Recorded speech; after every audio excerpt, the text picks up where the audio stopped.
You're with the Big Picture Business Program Benchmark. In our Spotlight segment today, we talk to Ceylon Bank's General Manager and CEO, Kapila Ariyaratne. Now, Ceylon Bank reported its best ever fourth quarter results recently, reflecting a growth of 82%. It posted a net profit of just under 700 million rupees for the quarter ending 31st December 2011 and ₹1 billion for the year as a whole. Indeed, many banks reported positive growth last year, but can this trend be sustained given the economic cooling that is expected? And what of the devaluation of the rupee? Here to address these and some of the other pressing issues facing the banking sector today is Kapila Ariyaratne. Welcome to Benchmark, Kapila. Thank you for coming into our studios to talk about pressing issues facing business and the banking sector today. Now, when you look at the results posted by banks, including your bank, Ceylon Bank, lots of positive feelings. There have been significant growth patterns, and if I just look at the Ceylon figures, it reported the best ever fourth quarter results reflecting a growth of 82% over the same 3 months in 2011, posted a net profit of just under 700 million for the quarter ending 31st December and ₹1 billion for the year as a whole. And this is reflective of all the banks in the country, this kind of growth pattern. Now, however, given what we are facing economically and in this current milieu, do you think banks can sustain this growth curve? Yeah, I mean, last year I think was an exceptional year for the industry because overall credit growth exceeded something like 34%. There was increased economic activity, there was low interest rates, there was stable exchange rates. So I think all that contributed. Things have changed a bit now. Interest rates have risen, liquidity is a little tighter, exchange rate is a little more volatile. So I think the growth rate, that kind of growth rate will not be sustained, and on top of that there are some credit growth restrictions also imposed for good reasons by the central bank. So while that level of growth will not be sustained, but there will still be growth because I think there is above 6% economic growth. So on the back of it, I think there's still a lot more optimism. So the upward momentum will be sustained, but not at that same pace. Well, the rupee devaluation, the buzz in conversation circles these days, it has caused numerous problems, but officially the reasoning was that it was to curtail the ballooning trade deficit amongst other glaring fiscal imbalances. Now, more than anything else, it was the speed at which the rupee plummeted and the extreme volatility that we have seen that sort of prompted people to say that we are facing an economic crisis. How do you view this? Certainly we are not facing a crisis of that sort, at least in my view. And the adjustment of the rupee, although again as you say the speed at which it happened took everybody by surprise. But the adjustment was necessary because I think it probably arrested the widening trade deficit, which would have been much more detrimental in the longer term. But also don't forget, Savitri, I mean, there are certain industries that benefited, especially the export-oriented manufacturing sector, the import substitution sector, which is involved in manufacturing, all have benefited from this. So I think over the medium term or even the short term, I think this will get evened out, and I believe the beneficial impact will be more than the detrimental impact of the rupee.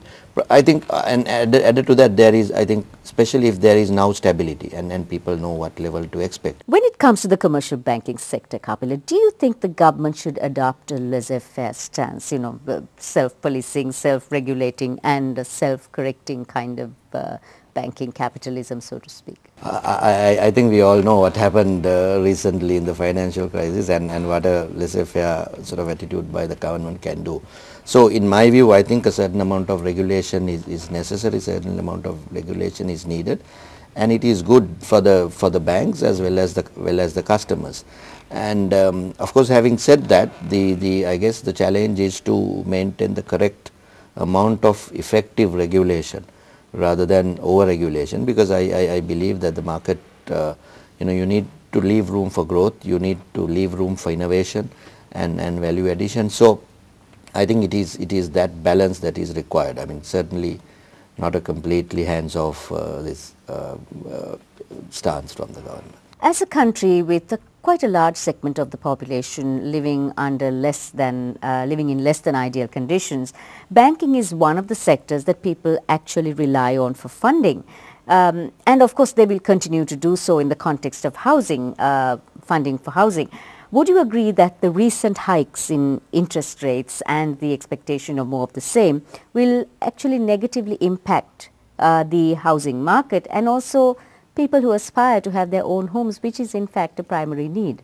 Well, certainly any rate hike will impact, but bear in mind there will be other things that impact it more. I mean, just like the cost of raw materials, even everything that will impact the disposable income of households will impact the investment in housing market.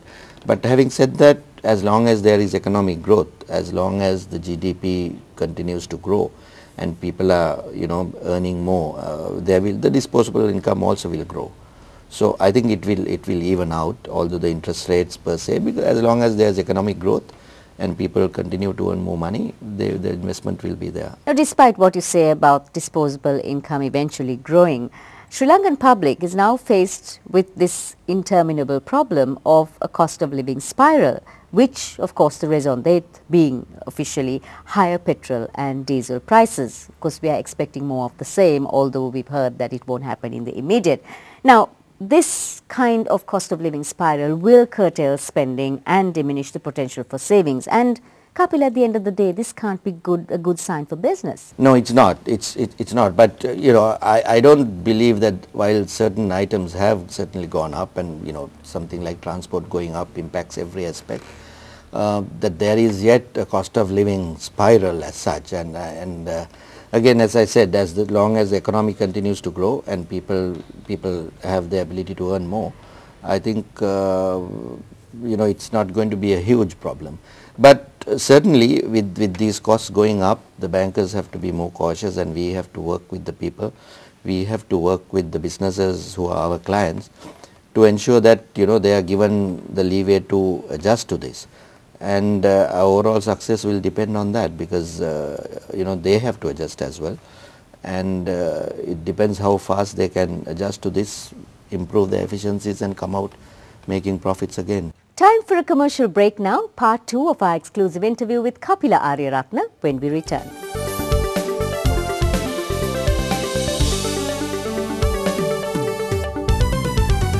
Welcome back. We now continue with our exclusive interview with the General Manager and CEO of Ceylon Bank, Kapila Ariyaratne. Let me quote you a statement that Dr. Anila Das Bandaranaike, a retired former senior central banker, said in a forum addressing the Sri Lanka Exporters Association. I quote, "There's very often an overreaction to situations amongst us. For instance, there was much noise made on the fuel price increase, but inflation will not go anywhere near what it was some 2 years ago due to this increase." What do you think? Are we overreacting as a nation? I think so. I mean, if you look at the impact, and we work with a lot of the businesses, they have made adjustments, but these impacts have not been life-threatening impacts to most of these businesses, because there have been benefits as well. And again, I think as long as we sustain realistic rates, and as long as we manage our inflation as well as inflation expectations, and there is some kind of stability, and that people will know what to expect and how to plan, I think then we are going to be able to manage this. And as our businesses are showing, because they have been through much worse times and they have shown their resilience, and I think this is something that they will get through as well. On the same note, Kapila, the central bank has said that the interest rate hike of last month was necessary to put a cap on the runaway credit growth and to keep inflation at single-digit levels. Central bank raised its benchmark repurchase rate by 50 basis points to 7.5% in March. What is your assessment of the situation? I think certainly that was I believe that was necessary, because credit growth was, as I said, exceeding a rate of about 34% last year, and I believe in the first 2 months of this year as well, the same momentum had been had been continued. But I think apart from the impact on inflation, it was also eating into our reserves, and there was a lot of consumption related, non-productive consumption related imports that were eating into our reserves, which we could sort of really ill afford. So this will bring some sanity into that, and also I think balance that out. And so it is also, I think, important in managing inflation expectations and giving keeping rates realistic, because that will impact everything, not only the investments and the household savings as well. So as long as people are getting a real return on their savings will continue to grow. How are the banking sector's loan books looking these days, Kapil? Are we making progress with reducing the quantum and value of NPLs? The sector as a whole is doing very well, I think, through a combination of prudent management and also effective regulation. Through a combination of that, the banking sector has maintained a very healthy loan book and good returns. Overall, industry-wise, I believe our NPL rate is less than 4%. And even if you talk of other ratios, I think the average capital adequacy ratio across the industry locally is about 14%, whereas the required norm is 10%. And we at Ceylon are maintaining something like 15. So I think the sector is in good health, although there may be blips here and there. But that is something we have to watch. Now, things have changed, so things will not be as comfortable. So we have to watch our loan books. We have to work with our customers to ensure the quality of the book remains. But it's something that the industry has managed very well during much worse times, and I'm confident that we will manage it, continue to manage it well. Speaking of the service sector, compared to others in the region, maybe the South Asian and the Asian region, how do our service levels compare? We have still a way to go. Because I think there's still a certain amount of our unbanked segment is comparatively probably higher than those countries that you talked about, and we still have ways to go, and we still have standards that we must set and meet. But I think we are moving towards that, and you will see continued improvement. What are the challenges facing the domestic banking sector today, Kapila, and what do you think we need to establish an institute to ensure that we are able to face those challenges? What improvements are necessary? If you talk of a particular bank, I mean, I think one of the main challenges is retaining and growing your customers and the customer base. But so that is where your product offerings, your value additions need to come in, and that's if you take banks individually. But as an industry, as a sector, I think currently with lower liquidity, rising interest rates, volatile exchange rates, with all that, I think we have to watch our loan book. We have to, and also take the economic slowdown in the countries where we are exporting to. I mean, all that will combine to make things a little difficult. So it is necessary for us to watch our loan book and work with our clients to ensure that they don't get into deeper trouble, and give them the help, and make sure that they also make the adjustments internally to cope with these situations and come out strong. I think that is the main challenge for us now. Now, Thailand and Malaysia have 17 and 34 banks respectively, but they are considered advanced economies. India, with 1.2 billion population, has 83 banks. Now, this is compared to Sri Lanka having 22 banks for 21 million people.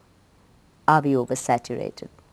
Not really. I think, although we have 23 banks, if you take the coverage, I mean, yes, maybe in the western province and we are probably a little oversaturated, but overall, because India, if you take, while there may be, I think you said 80 banks, but number of branches, if you compare, that will be, probably huge. And so I think in certain segments, while we may be a little oversaturated and the competition may be high, I think there are still niche markets in regional markets that one can operate profitably and continue to add value to both to the economy and to the people as well. That was Kapila Ariyaratne of Ceylon Bank.